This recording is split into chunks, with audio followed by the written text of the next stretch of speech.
হ্যাঁ বলো, এখন তুমি বলো।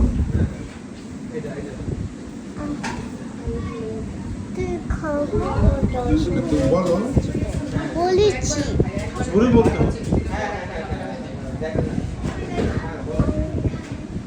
জোরে চিল্লান দিয়ে বলতে হবে, না তো শুনবে না, খাবার দেবে। খাবারটাও সবাই দিচ্ছ বলবে। আরো জোরে বলো। আর তুই বললাম তো কিন্তু সে শুনছে না। বুদ্ধি হয়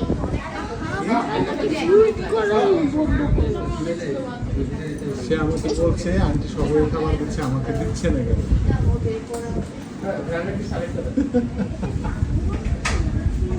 খাবার খাবো। খাবার খাওয়াবো।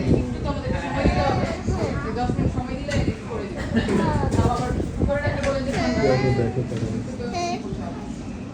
খাবার দেই না। হ্যাঁ বলো, আন্টিকে বলো।